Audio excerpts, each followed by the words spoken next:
this is a 2-3 stack that we're seeing here. There's 2 on the left and 3 on the right. 1, 2, 1, 2, 3. And they're just running that same diamond cut pattern that we've seen a whole bunch of times now. So the bottom of the 2 is coming across and going deep, and this top is just rolling into this space over here.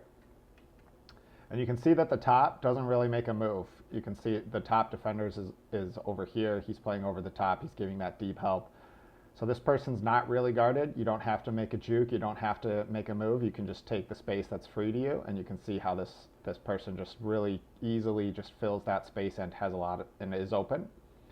You can also see that the top of the defense bites really, really hard to come down and try to cover this under. And when they do that, all of a sudden the top of the defense is gone. It looks like they had some kind of bracket here. This defender was counting on over the top help, but the over the top just totally bails on him to try to jump this play. And the thrower does a really nice job of realizing, oh, this is blown coverage, and we're just going to take easy goals. So you're always allowed to take an easy goal. If somebody is wide open in the end zone, you should throw it to them, and you don't need to ask me if that's okay.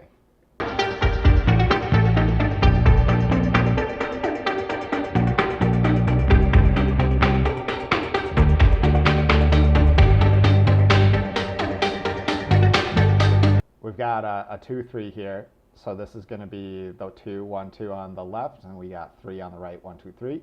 And off of this centering pass, off of this swing, that triggers the action for the flood 3 on the right-hand side. So you can see this guy going and this guy going, and then this guy just drops. Similar to the last clip, the top of the 3 doesn't need to make a juke or a move or anything. His defender is so far off of him that when the bottom 2 clear out, we're just going to take the space that we're given. You don't always have to make a move. And then what happens afterward is also pretty good. So you can see this thrower. You know, I sent a video about how you stand with the disc a very, very long time ago. So you can see this thrower's eyes are just like across the field. That allows him to see all of the people, all the action. You should be looking at people, not fields. A lot of young players will just like stare straight at that cone right there. So this is good. A good example of get your head up, see diagonally across the field. This is an absolute layup. I would call this that is a bad look off. I would hope that most of us just take this throw right here really easily. But what ends up happening is probably better, I guess. So you can see that the next cutter, he's got his hands open. He's saying, hey, I'm open. And he fills that diagonal space. I send a bunch of chips on filling that diagonal space. And this is a really nice throw. So this ends up being better than this easy throw option. So this first throw would have put them on the sideline. Hitting this diagonal puts them in the middle of the field, sets them up for success in the future.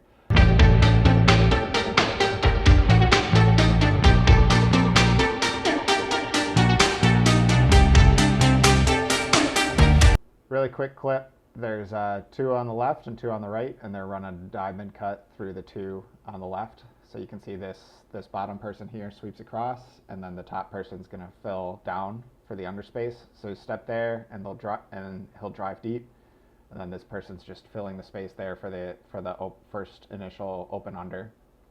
You can see that they make a little bit of a move. Let's go back. In the previous 2 clips, I've talked about how when you're unguarded, you can just fill the space. You don't need to make a move.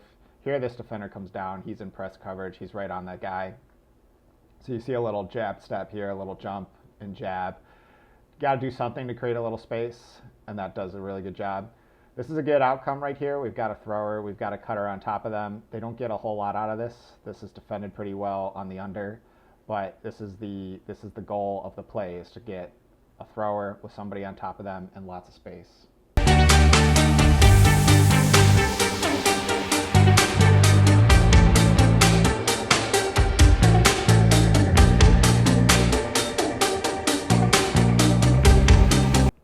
This is going to end up being a Buford play here, so the centering pass is going to go.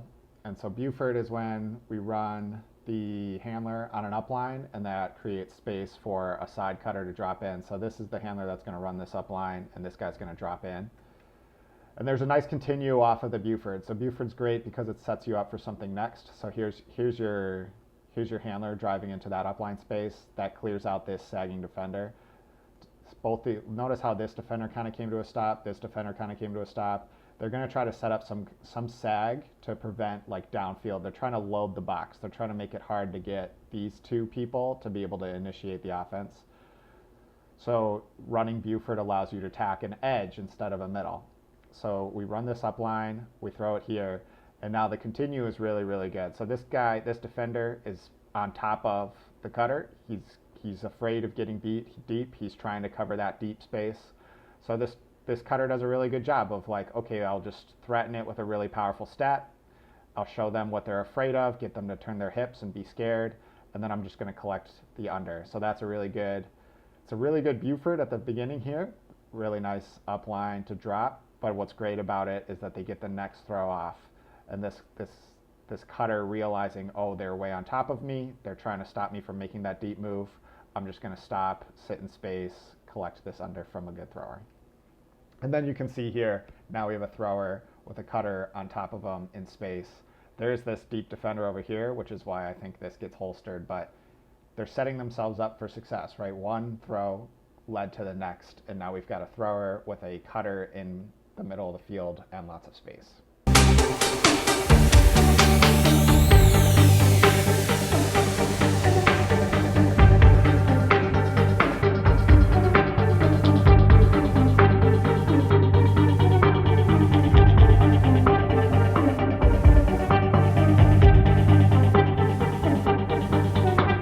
This is a very similar clip to the previous one, except this time the Buford goes deep. So here we can see that sag. This is the point of running a Buford. They are sagging defenders into the middle. They're trying to pack the box. They're trying to, you can also see this defender over here. He is looking at the two in the middle. So you're kind of bringing 6 defenders, 1, 2, 3, 4, 5, 6. All of them are trying to think, how can we guard the middle? How can we stop them from attacking through the middle? Buford is a play that allows you to attack the edge. So you run this handler runs the up line, and then from the edge, we drop down a cutter. So this handler runs the up line, and then we drop down. Buford is also only as good as what you do after it. So this handler clears out the sag. We hit this person. So now we've got 1, 2 in a really good spot to do a little pairs cut and also look at all this space over here. So this dot is middle of the field. They have all of this space to attack 2v2. The first person's going to go deep, and that's going to create a space for the second person to come under. But you'll also notice here, 34, he's playing that over-the-top defense. So here the defenders are working, this person's under and this person's over the top. And as this deep move goes, 34 leaves to try to pick up 71. And as the over-the-top defense disappears, all of a sudden this becomes a very nice matchup to throw to. And you'll notice that this huck is flat into the middle of the end zone and out in front, and it allows his person to run onto it. So this is a really nice example of how Buford can turn into the huck option, but also the under option would have been, it's not there because 34 jumped the route. This is just a good example of how Buford can turn into the huck option when the over-the-top defense leaves.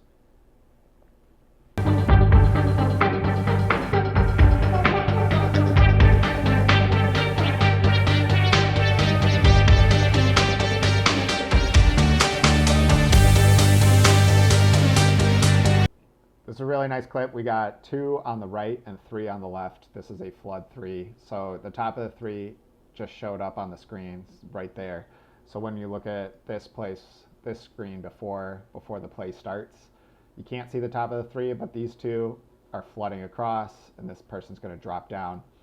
The question that people ask all the time is like, where do the 2 go? So you can see that there's 2 over here, 1, 2 over here. So the 2 are trying to get underneath these guys, and then these guys are going to be pushing up. So eventually you're going to end up with, you know, almost a side stack that's over here. So you're going to have person, person, person, person, kind of like that.